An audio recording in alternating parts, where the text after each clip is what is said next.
예.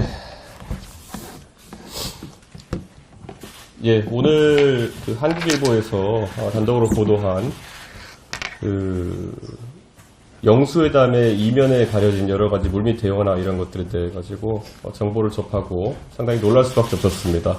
우선 긍정적으로 평가할 부분은 대통령께서 총선 이후에 변화의 의지를 가지고 결단을 내려서 함성득 경기대 정치전문대학원 원장에게 이 영수회담의 물꼬를 터달라는 요청을 했다는 것, 능동적인 움직임을 보인 것 자체는 매우 긍정적으로 평가합니다.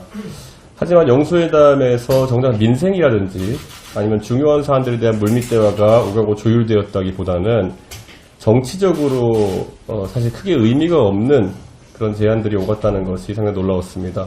특히 지금 국민들은 그 총리 인선이나 이런 것들에 대해 가지고 굉장히 관심사가 많은 상황 속에서 결국에는 이재명 대표의 사실상의 비토권을 인정하고 이재명 대표가 불편해하지 않을 인사들로 대통령실을 채우겠다든지 이런 것들은 조금 더 공개된 공간에서 논의되었어야 되는 그런 인선에 대한 협치의 부분인데, 이것이 이재명 대표가 불편하지 않을 사람을 임명하지 않겠다라는 것은 어떻게 보면은 사인 간의 관계에서 인사를 다루려고 하는 것이 아니냐라는 의심받을 수 있기 때문에 그런 부분이 밖으로 노정되는 것은 좀 위험하다, 이런 말씀을 드리겠습니다.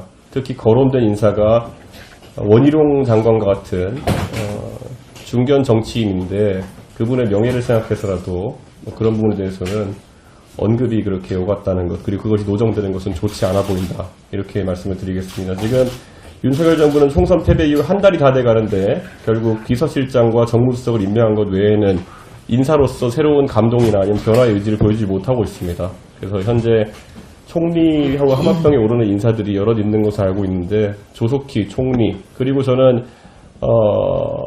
지금 상황에서 대통령께서 정치적인 부담을 느끼시겠지만은 경제 관련 부처라든지 이런 부분에 대해서는 중폭의 개각이 필요하다, 이런 말씀도 드리겠습니다. 지금 우리 정부가 물가 관리에 실패하고 있다는 평가를 받고 있기도 하고, 그리고 계속 그 경제부처에서는 GDP 성장률 같은 단편적인 지표만 이야기하면서 경제 성과를 부풀리려고 하는 것 같은데, 양극화라든지 아니면 부동산 위기라든지 이런 국민의 민생에 직결된 부분 같은 경우에는 대안을 잘 내놓지 못하고 있습니다. 그래서 저는 경제, 산업 관련 부처의 중폭 개각 도전은 해야 된다, 이런 생각입니다. 그래서 앞으로 그런 인선을 신속하게 추진해서 적어도 임기 후반부에는 윤석열 정부가 민생을 살피고 새로운 모습을 보이는 그런 정부가 됐으면 좋겠다, 이렇게 생각합니다.